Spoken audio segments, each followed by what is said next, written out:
Здравейте! Тема в днешното ревю е H-Pro Cold Steel. Мод, който е изграден на базата на тръба с присъединена към нея електроника. H-Pro е известен производител, който прави сериозни работи, между другото. И нещата му общо радват почитателите, защото са добро качество на добра цена. Настоящия мод се захранва с една батерия 21700, 20700 или 18650 с фи за преходник. Изграден е основно върху нераждаема тръба в тази си част и цинкова сплав по този корпус и по този корпус. Общо взето изглежда така. Cold Steel.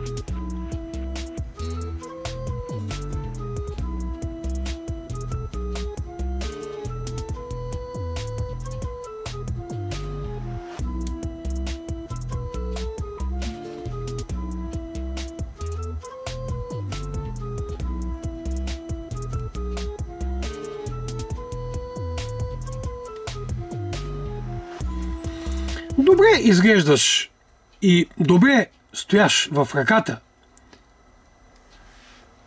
Мод, който е изграден с тяхна собствена електроника. Това дава 120 вата в изхода, като от 80 до 120 вата има предупреждение, че трябва да се ползва батерия, която е над 40 ампер-часа. В случая може да се ползва просто 40-те, която е и 21700. Конектор. Нераждаема стомана с голям ход на централния пин. Позлатен централен пин. Батерия слагане с развиване на капачката. Използване тук месинг. И тук месинг, като означенията плюс и минус достатъчно добре са направени. Пружинираш пин долу и то добре пружинираш. Хубава изработка. Всъщност това, което не виждате и ще видите след малко на снимките, това е нераждаемата тръба. Тя е в тази структура, а тук просто има един корпус. Също така, вероятно сте забелязали, че корпуса е леко свит в тази си част. Това създава някакво такова, предполагам, че някакво удобство. Размери какви има мода и тегло, разбира се, ще притеглим сега. Ето теглото без батерия. Без батерия това тежи 160 грама. Плюс батерията 20 на 70 вече са 229 грама. Не е малко като за мод. Но 20 на 700 е такава батерия. Изработката е добра. Разглобяването също е добро. Ще видите снимките. Но да сложим една батерия и да разберем какво става вътре. При слагане на батерията леко присветва светодиода, който е за зареждането. Ето ги и другите две батерии, които може да ползвате в мода. Това е 20700, това е 18650, която работи с съответния преходник. Така, стартирането е с 5-кратно натискане на бутона.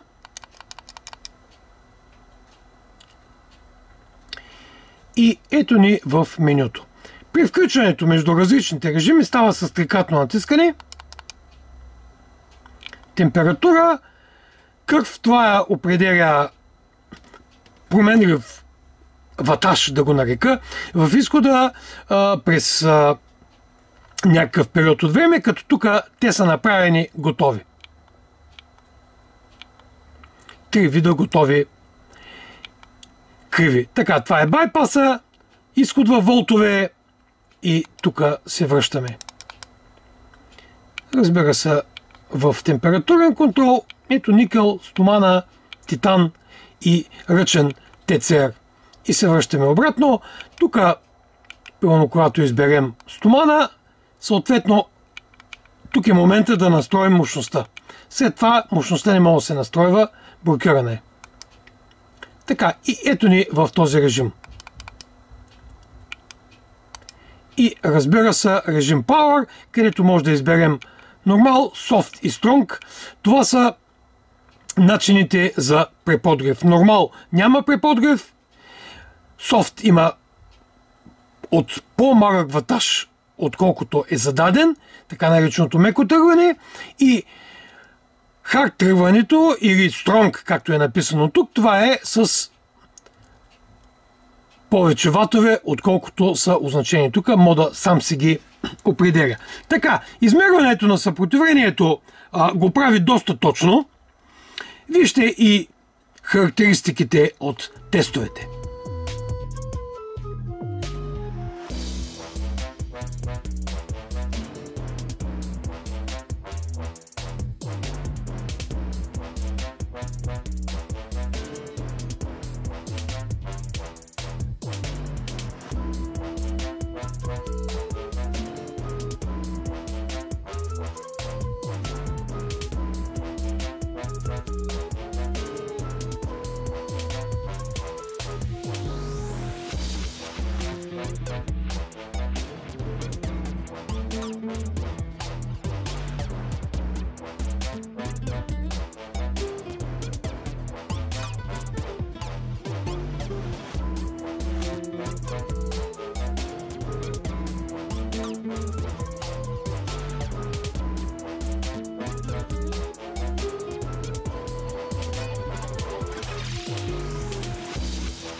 Видяхте характеристики от тестовете и какво казаха цифрите. Накратко какво мога да кажа. Общо взето на по-малките мощности, и на по-скоро на по-малките съпротивления се представя по-добре. Когато съпротивлението вече отиде на 0,1 Ом, започва така на по-високите мощности да пада мощността означената, измерената, съответно и на 120 вата 0,1 Ом бяха измерени 100 вата, което е доста сериозен спад като проценти от 20%, но това е положението. Като размери какво може да монтираме на него? Диаметъра на изпарителите, които могат да се сагат безпроблемно тук, е от порядъка на 24 мм. Тоест, ето един DR изпарител, още един голям DR изпарител, който е по-малък по диаметър. Тук диаметъра на изпарителя е 23 мм, даже 22 и нещо.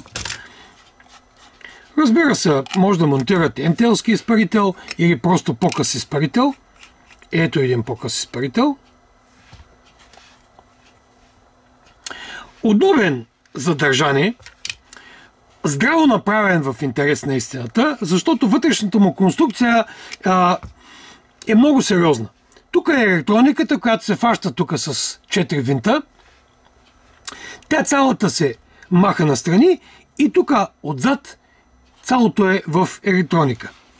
Вижте снимките от разглобяването и вътрешната му конструкция.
Видяхте как беше оправен мода. Мода дойде съответно с проблем, заряд с обилна доза кафе. Видяхте как беше изчистен, бутоните също бяха сменени, защото и те отнесаха пръта. Така, какво мога да кажа за мода? За електроника, която е от средния ценови клас, би го нарекал добър мод. Общо взето добре се представя, верно мери съпротивлението, мощностите отговарят, разбира се, с изключения. Хубава и здрава конструкция. Значи цялата тази нераждаема стомана отдолу държи, съответно цялото устройство много здраво. Хубави параметри, 0,05 Ома до 3 Ома в изхода и 30 ампера изходен ток. Така, може да се апдейтва софтуера, до тук чудесно. Според производителите, той се зарежда с 1,8 ампера през микро USB. Аз така чак се зачудих да видим какви сте 1,8 ампера от микро USB, че чак не мога да повярвам, но ето закачаме се на машинката.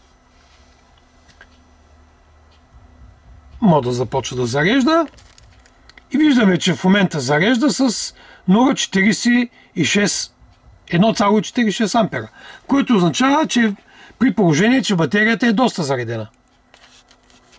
И тук свети зелено при зареждане. Така, ето батерията е на 70-80%. Това означава, че е възможно и да качи 1,8 ампера, което е много добър показател. С толкова ток, дори 4000 мА батерия, която е вътре в момента, ще се зареди за отрицателно време. Доволен съм от това, което видях. Не очаквах нещо, кой знае колко по-различно, но направен е много симпатично, с подходящи криви, стилно направен мод, добре изглеждаш за, разбира се, почитатели те на този тип тръбни конструкции. Въпреки че това не е точно тръбна конструкция, но е интересен на вид и добър за работа, добро представяне. Така, това беше всичко от мен, от Smoking Maniac за мода на H Pro Cold Steel. От мен, до скоро виждане!